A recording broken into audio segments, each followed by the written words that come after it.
سلااو ڕێز هەواڵی هێژا هێویدارم هون دەخۆشیە دابن ئیرۆکە دەوێ لایفێدا من دەخواست لەسەر زێدەتر دوو مژاران باخم هەردوو مژارژی مژاری کوردستانینە مژارە باشوور و مژارە باکوور پشتی یعنی ئەم لە دەمەکی دانا ژالیەکی پرۆسەیە دیالۆکێ بەردەوام دکا بەردەوام ناکا لەکوو دخەتمە لەکوو ناخەتمە لە عالیەکی دنێ ئەم لێدنەڕێن لە سووریایە ئێدی بە تایبەتیژی پشتی داخوێنیا نوح یا تۆم باراک و تشتێکی لە فدرالیە کێمتر چارەسەریەکی باشە ji بۆی پرزگرێکن سووریایە دە هەمان دەمێدا ئەم لێدنەرن لە سلەیمانیەدا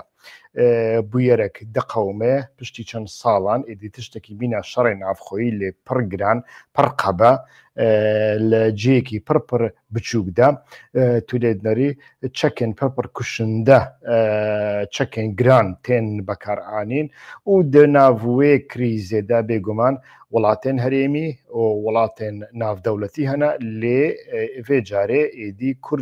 کورجی هێدی dibin beşek. Ez dixwazim li meseleya Suleymaniyê dest pê bikim ka li Suleymaniyê çi heye li Suleymaniyê tiştê herî nû ew e yani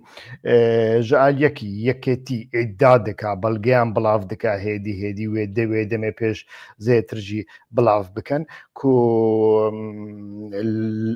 Lahûr Talebanî an jî derdorên Lahûr Talebanî hewl dane derbêyekî kudetayekî li ser bafêl Talebanî bikin loma jî her tiştî komî serhevdû dikin şerekê ragihayandinê pir tund heye ji xwe televizyona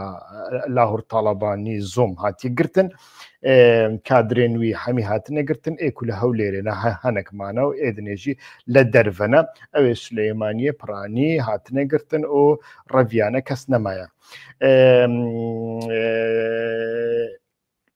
ji bo ku bêguman şerekî wisa jî heye yani di nava vê şerê ragihayandinê aliyek behsa wê yekê dikin ku Îran li pişt vê êrişê bûye ew bi çekên Îranî hatine encam dayîn aliyekî dinê jî dixwazin bibêjin meşruiyeta vê êrişê ew e ku Tirkiye li pişt vê derbê kudetayê bûye. Yani بە قەنەعەتا من vana mirov nekare zû bi zû bi kesî jî bawer bike zû bi zû mirov newê xapandin baş dibe beriya her tiştî ew hêzên ku li Kurdistana Iraqê de hene hinekes aciz dibin gava ku dibêjin Kurdistana Iraqê Kurdistana Başûr hene ev hêz yani بەشێکن ji sîstema gendal بەشێکن ji sîstema abûriya talançî û nameşrû û di heman demêde beşekin ji sîstema hewalgirî yani îstixbaratî ya navdewletî û herêmî her kesek di wan hêzane de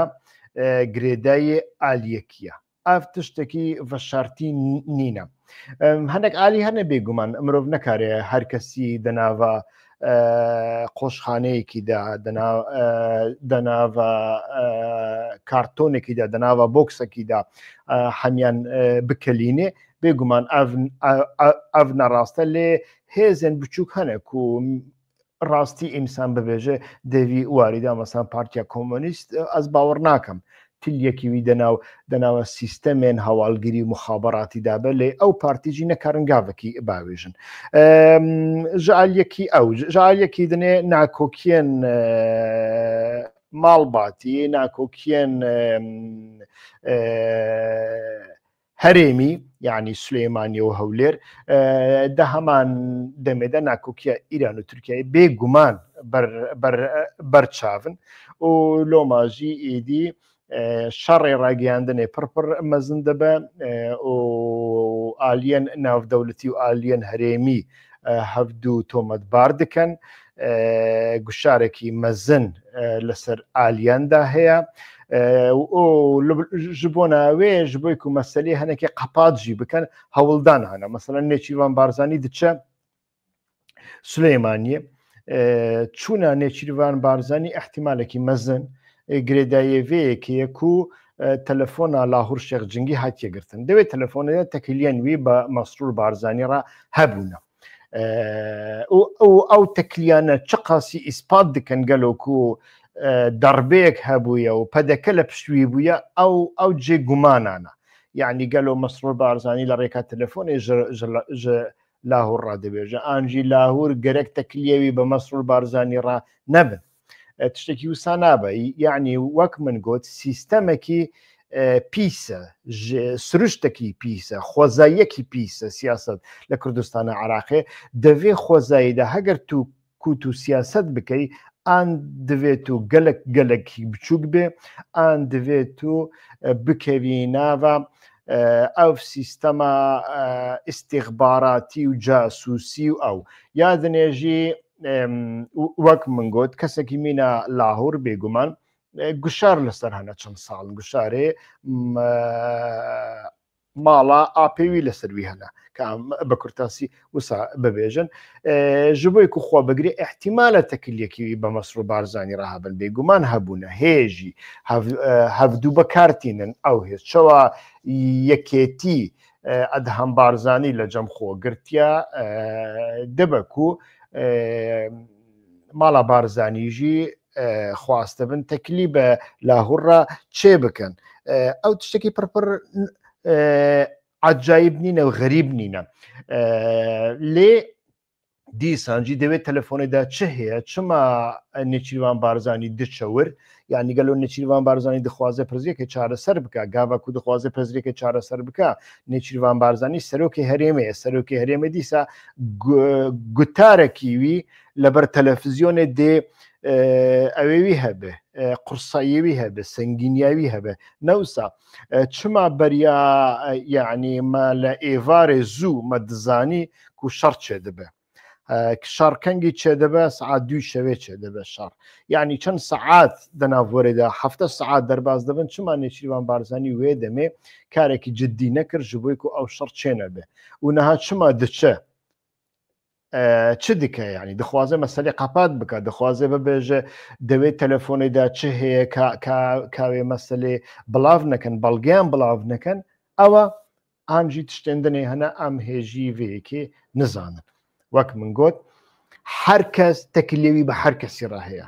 Yani xwezayiyekî wisa ye siyaset li Kurdistana Iraqê de. Di heman demê de niha دو şev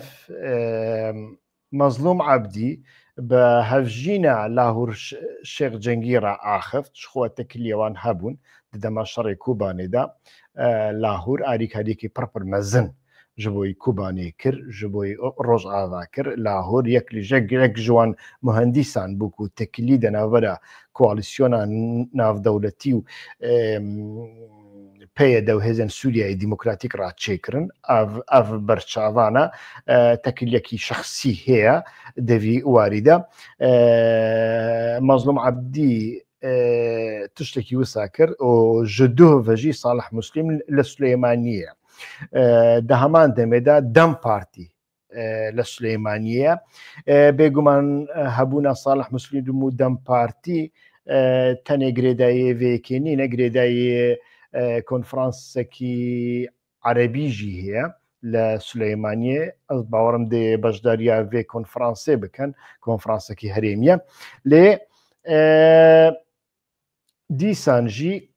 tiştê ku min bîstine hem Salih Muslim hem Dem Partî daxwazî ji yekîtiyê dikin ku vê meselê bi avayiyekî ji avayiyan çareser bikin. Li sosyal medyayê de şerekî pir mezin heye û mixabin yekêtî heta niha agahiyên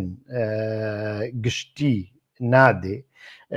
ew komisyonên ku lêkolînê dikin ew ragihayandinên ku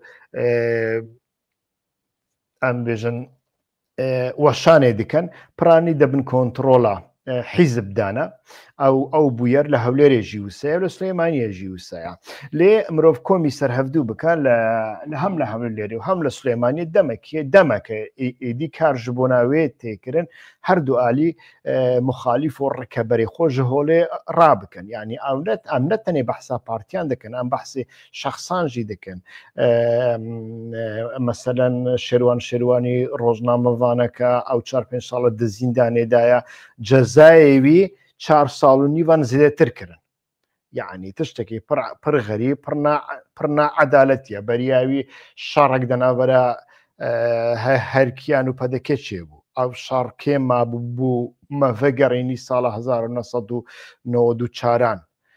96 شەڕی سوورچی و پەدەکی ئیدی ئەv بە ئاڤایەکی سەرێوی هاتیە قەپاتکردن نهاتیە چارەسەرکردن و لە سلێمانیەژی ئەمە دیت دەناوبەرە هەفتەیەکیدا 3 سەرۆکێن پارتیان ڕکەبەر نەهاتە زیندانێدانە و گەلک ئیداتێنکردن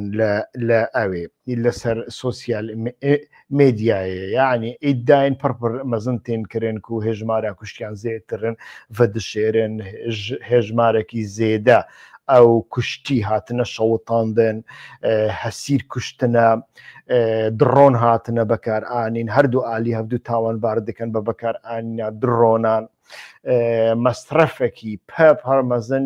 یەویش شەڕی هەبیە 5 ملیۆن دۆلار تشتێکی وسایە یعنی تێرە موچەیە ساڵێکی یا کارمەندان دەکرد خۆ کارمەند ئەف 3 مەهن موچە نەگرتنە دەناوبەرە ساڵێکیدا ئەس باوەڕم 5 موچە هاتنە 4 موچە نەهاتنە یعنی 4 معاش نهاتنە دەڕەوشێکی وسە دایە عراق و هەرێما کوردستانێدا لەو ماژی مەسەلە بەڕاستی پڕپڕ ئالۆز دەبە و دگێژە کو ئەمێ دەمێ پێش ببینن لێ دیسانژی ئیرۆ ئێواری بە ڕۆژنامەڤانێکی پڕ پسپۆر دەڤیواریدا کو دەڕاگەیاندنە هەمی هەردوو ئالیاندا کارکردە تەجروبەیەکی پڕپڕ باش هەیە و هەردوو ئالیان باش ناستەکە ئالیێوانی زراف ئالیێوانی ناکۆک ئالیێوانی نزیک خاڵێوانی لاواز و بەهێز یا هەردوو ئالیان یعنی مەبەستێ من هەمێکی هەم ماڵباتە تاڵەبانی کو دەستدینان سەر یەکێتیە پشتی 4 ساڵان و بافێل تاڵەبانی خستن دەرڤە وێ دەمێژی دیگوتن بافێل تاڵەبانی خواستیە دەربە بکە ژەهر بدێ لاهور تاڵەبانی خواستیە ژەهر بدێ بافێل تاڵەبانی لێ تشتێک کو هاتکردن نەقانونی بوو دەربە بوو ینی و هێزن ناودەوڵەتیژی چاوژێگرتن و کارێوان پێدانینە ئیرۆژی عینی تشت تێگوتن هەوڵات دەربە و کودەتای هەبووە ئیدی ئەم بەڕاستی هێژی نەکارن 100% لەسەر ڤان تشتانە vêkê bibêjin bêguman yekêtî hêz bi avayeke qebe bekaraniye û ew çek û teqemeniyên Kûr ku Emerîkî û Fransî û hêzên hevpeymandana yekêtiye ji bo şerê Daişê hatine bekaranîn. Gelo ev tenê têrê dike mirov ku şirove li ser vê mijarê bike yanî qebedayîtiya bafêl Talebanî û yekêtî nexêr têrê nake. لە کوردستانێدا مژار بەوی ڕەنگی ناین چارەسەرکردن هێزن دنێ هەنا هاوسەنگی هەنا و جیۆپۆلەتیکەیە هەر کەس جێیەکی وەک مڵکێ خۆ دەبینی شەڕێکی ئیران و تورکیا و ئیسرائیل دەناودا عراق دەنا بەغداد دەناودا وڵاتێن کەنداوێ دەناودانە پڕپڕ مەزن هەیە ئەمریکا دەناودایە ئینگلیز و فەڕەنسا دەناودانە ئێدی مەسلەیەکی وسا تەڤلی هەبە مرۆڤ تەنێ نەکارە بێگومان مرۆڤ دێ ڕەخنە بکەیە یعنی گەلەوە یەکێتی مەجبور بوو بە ئاڤایەکی وسا قەبە مداخەلەیە vê pirsgirêkê bike an dikarî bû birêkekî dinê yani ev pirsyareke meşrûa ez bixwe nelibirim nekarim bêjim wisa kiriba wisa nekiriba ew nekarêmeyê jî lê li gelek cêyan li welatekî aram û aqil pirsgirêk bi avayekî dinê jî dikarin bên çareserkirin an jî hêzekî kêm bê bekar anîn hêzekî wisa zêde nevê bekar anîn lê li ciyekî de ku mehkeme ne mehkeme ne hakim ne hakime dadwerî ne dadweriye yasa ne yasaya ew hêzên milîşiyana hemû هەمووشی پێشمەرگە هێزن ئاسایشی حکوومەت هەرێمی کوردستان یعنی دەوارێ شکلیدا وانە هەفتوو هەنێک جوانە سەر بە وەزارە تا پێشمەرگێنە فلان و بێوان لێو حەکایەتن یعنی وانە هەمووش یەک بەیەک ملیشیانە نقطە تشتێکی دنینە ملیشیا یعنی تعلیماتی خۆ ji کەسێکی دستینێ لە ماڵباتێکی دستێنێ لە پارتیەکی دستێنێ یعنی هێزێکی نەتەوی و نیشتیمانی نینە ئەو هێز دکارە بە ji بۆی یەک ئالیکردنا پرزگرێکە نافخۆی بێ بەکەران ئەو پرسێکی پڕ مەزنە و جدیە کام وەرن سەر مەسەلەیە کاک ئەم بە کورتاسی بێژن پەکێکی یعنی وەک من لە ڕێکلامێداژی نویساندیە کو کەجەکە یعنی پەکەکە بە ڕسمی بە گوتن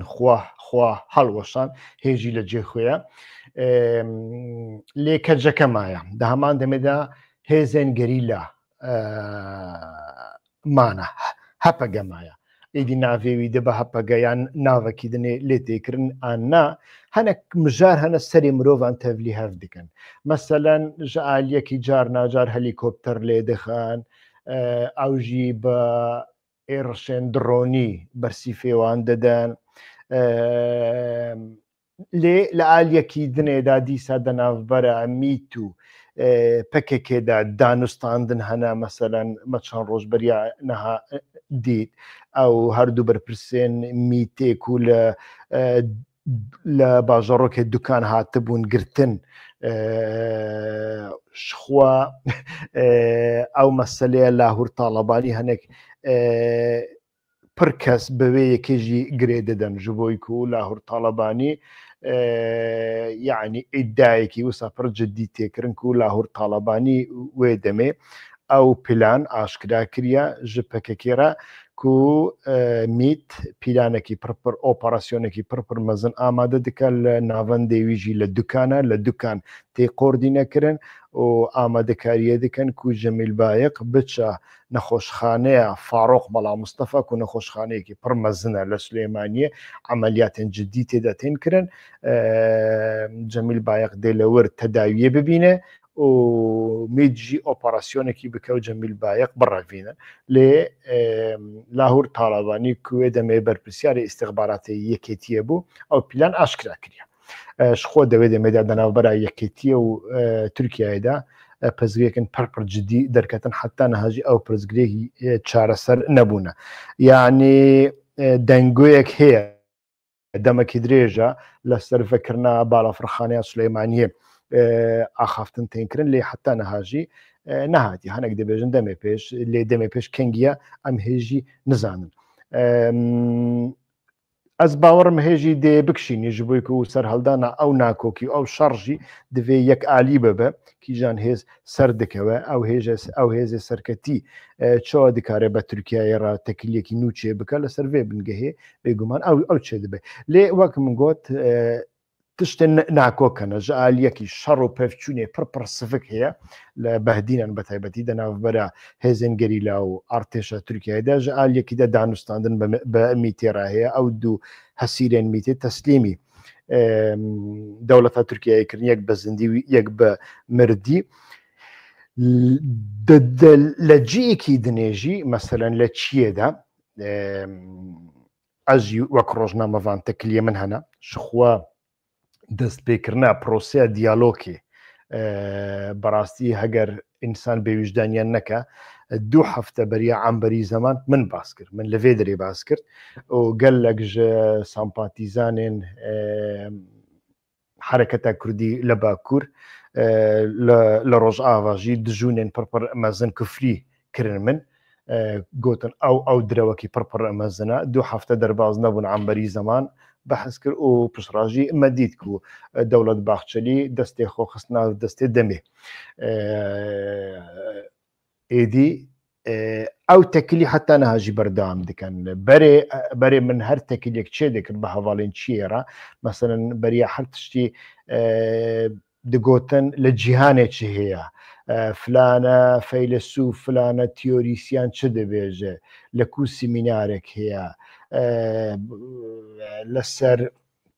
ئەم بێژنمان لەسەر تیۆریەن ئۆجەلانتیک چ تێگوتن ڕەوشە سیاسی و جیۆپۆلەتیک چۆیە لێنەها بە هەر کەسی ڕاتەکلیە چێ دەکەم ژغێنی مەسەلێن عسکەری ناخوازی تشتێکی دنێ ببێژە حتا من ژوان پرس کرد گەلۆ کەجەکە چۆ دەچە ناو کەنەکەی یعنی چۆ باv دەچە ماڵە کوڕکێ بچووک دی گوتن کارێمە پێنینە ئام کاری خۆ دەکەن و کارێوان چییە لە چیەدا ئامادەکاریکە پڕپڕ مەزن تێکردن پیشە سازیە درۆنێن شارخکەر تێ ئامادەکردن تونێدان پڕپڕ درێژ دکن پڕپڕ مەزن دکن شەو ڕۆژ بە سەعاتەن کار هەیە گەلۆ ئەو حازرتی ji بووی چنە ji بووی تورکایە ji بووی چی یعنی مرۆڤ هێژی نزانێت دەمێکیدا کو ئەو دیالۆگ بە زەحمەت بەژی هێدی بەردەوام دکا و پرزگێکا سووریایە بوو کو لە سووریا چ دەبە چ نابێ لێ دیسانجی داخیانیا داوی تۆماس باڕاک ئیدی هەنێکی دکارە بارێ خۆسەری و هێزن سووریای دیموکراتیک حەسانتر بکە سڤکتر بکە کو دەبێژێت شتێکی لە فدرالیزمێ ji بۆی سووریای چارەسەریە فانە هەمی مەسەلێن جددینە یعنی وێ دەمێ پرۆسە بەردەوام دکا و حکوومەتە ئەمریکایژی دەدەمێ پێش احتیمالە گوشارن زیاتر لەسەر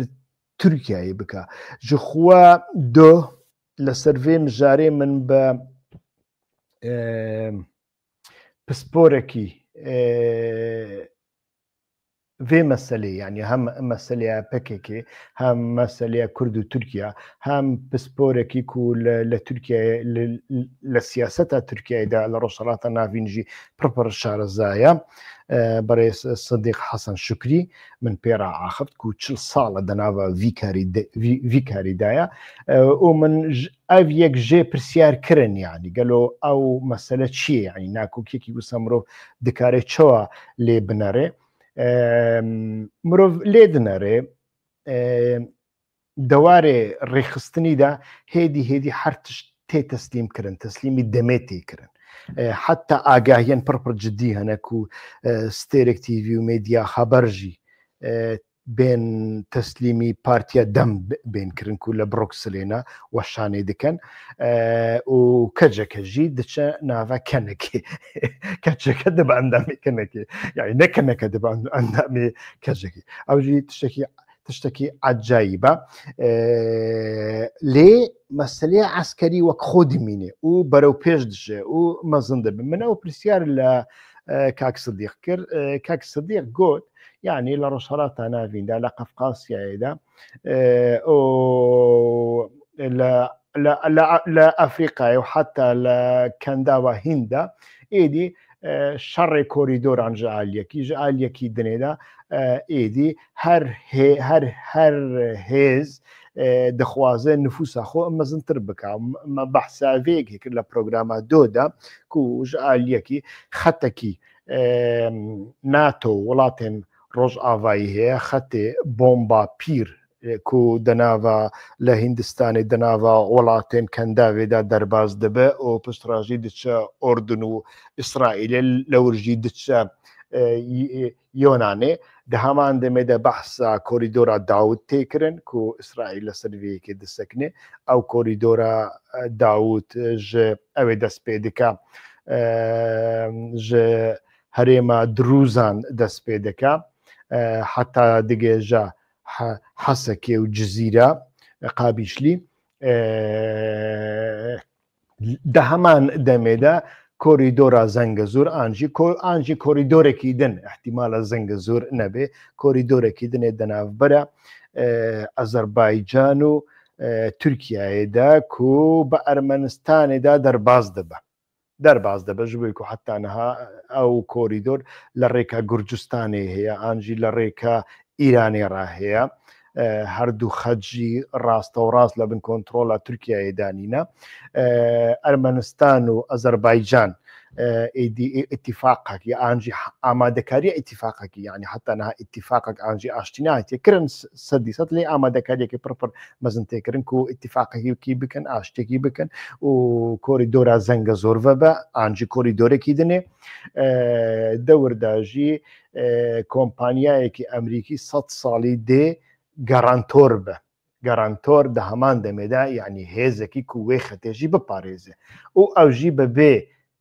تورکیا نابە یعنی تورکیا دەوێ مەسلێدایە لێ هەگەر هاتوو تورکیا کە تەناوە مەسلێ ئەو مەسلە بوو جدی ئەرمەنستان و ئەزەربایجان و گورجستانجی دکەوە ناوداوێ دەمێ تەمامەن رووسیای ژ ئیرانی تەمامەن قوتبوون ئیران دکەوە ناو ئابلۆقیەکی پڕپڕ مەزن دە هەمان دەمێدا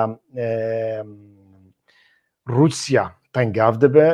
دووسێ وڵاتێن سۆڤێتێ بەرێژ لە حەمێزە رووسیایی تێن دەرخستن دە هەمان دەمێدا خەتە ئاوریشما چینی ئیپەکیۆڵ بە تورکی دکەوە بن مەترسیەدا لۆماژی ئەڤیەک هەگەرک و هەبە و ژعالیەکی دنێژداژی شەڕێک دەناوبەرە کوردان و تورکیاییدا هەبە وێ دەمێ بێگومان پرۆژەیە ئەمریکا دکەوە ناو مەترسیەدا چین رووسیا ئێران دکارن دەستی خۆ باوێژن کوردان و ئیتیفاق پێڕا بکەن کاک سدیق گوت دە هەمان دەمێدا بەرەڤەژی وەیەکێژی دەبک و تورکیا و ناتۆ دیتەبن ئانجی دبینن و هێزێن کو بە تایبەتیژی گرێدایی ئۆژەلانن و هێزێ کوردی هەمی دەناودا هێزەکەن تەجروبەیەکیوان لە شەڕی ئاردێدا پڕپڕ مەزن هەیە بە قاسی دەوڵەتێکی و زێدەترژی تەجروبەیەوان هەیە بە تایبەتیژی هێزێن و گرێدایی پەکەکێنە هەم لە ڕۆژئاوا هەم لە کوردستانە باشووردا ئەو هێز لە شەڕێ زەمینیدا خودی پڕ دیسپلینن بە تەجروبەنە وخوا ئیسپاتکردە احتیمالە ئەوژی بخوازن لە هەمبەری رووسیا و چین و ئیرانی ئانجی لە هەمبەری مەترسیەن وانەدا بەوانەڕ ئیتفاق بکەن یعنی تورکیاژی بەوانەڕ ئیتفاق بکەن لۆماژی دەبک و تورکیا و ئەمریکا حتا جێکی چاوی خۆ لەوێ یەکێ بگرن کو پەکەکە هەلوەشێ کەجەکە هەلوەشێ قاش و بچە ناوکەنێکی لێ دە هەمان دەمێدا بە ڕەنگێکی و شەڕێک نەبە دەناوبەرە هێزن کوردی و هێزن سووریایی دیموکراتیک و هێزن پەک ئەمبێژن هەپەگێ بە تورکایەڕە شەڕێک نەبە لێ ئەو هێزژی وەک هێزێکی یەدەک بمینێ ئەڤیەک بەحس کرد ئیدی ئەوژی تشتێکی پڕپڕ باڵکێشە ئەم دەمێ پێش لێ بنەرن لێ دیسانژی دووبارە بکەم ئیرۆ ئێوارێ دێ بەرنامەیەکی پڕ جددی ئەم ئاوا بکەن بە ڕۆژنامەوانێکی جددیرە وەکگوت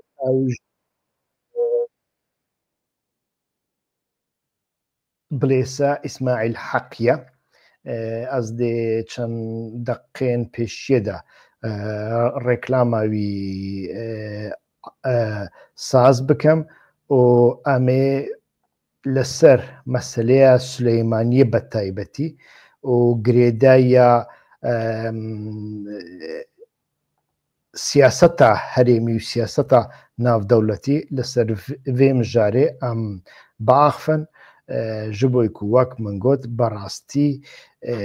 ji aliyekî agahiyên pir cuda tên gotin ji aliyekî dinê ew mêdya لە هەمبەری هەفتوو شەڕێکی تایبەت شەڕێکی پسیکۆلۆژی و سایکۆلۆژی شەڕێکی ڕاگەیاندنی شەڕێکی بڵاوکردنا ئاگاهیەن پیس و قڕێش لە هەمبەری هەفتوو بڵاو دکەن تو لێ دنەڕی کەناڵ هەشت و کەناڵ ڕوودا و چۆوە یعنی بەرەڤاژی یەک و دوو شەڕێکی ڕاگەیاندنێ دکەن لۆماژی ئەم هەوڵ دەدەن لە پەنجەرەیەکی بێلایەنانە لە پەنجەرێکی پرۆفیسۆناڵانە لە چارچۆڤەیە مافێ مرۆڤان دیموکراسی سیاسی و مەدەنی لەوێ مەسەلەیە بنەڕن و بەوێ ڕەنگیژی مەسلێ شڕۆڤە بکەن ئیرۆ ئێوارەی تاقیبێ کەناڵێمە بکەن هەواڵێن و نەبوونە ئابوونا ببن ئابوونا لە کەرەماخۆ ئەس دەیێ کەناڵێ دەدەمێ پێشدا پڕ پێش بکەم پڕ زەنگین بکەم لێ احتیاجێن بە ئاریکاریاوە هەیە نەها سی و قسوور کەس نەها لەوێ دەقێ لە من دنەڕن دەمێ پێش دبە 1000 کەس یعنی هون 1000 کەسن هەگەر و هەر کەسێک ژووە ژ 5 کەسان داوا داخوازی بکە و لینکێ یوتوبامە ژوان ڕەبشینی و ژوان داخواز بکە و ببن ئابۆنە ئەو کەناڵ زەنگین ببێ و دەنگێکی جودا نرخاندنێن جودا ژوەڕا پێشکەش بکە دەبک و ئەو نرخاندن بەدلێوە نەبن دەبک و ئەو نرخاندن وە تەتمین نەکەن لێ نرخاندنێن جودا مرۆڤان زەنگین دیکە یعنی بەڕاستیژی ئەس بەخوا لێ دنەرم گابک و لە نرخاندنەکەی دنەڕم دەستپێکی لەوان نرخاندنانە گۆدار دکەم و نەبەدلێ منن و جودانە کوژ من جودانە یعنی بەلکی کەماسیەک دە مندا هەبە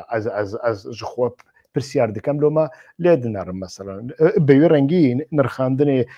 چاپەمەنیان تورکیا و عەرەبی و ئیرانیانژی لە دەوێت چارچەوەیدا دشۆپینم لۆمە نەشەرتە هەر کەس ببێژە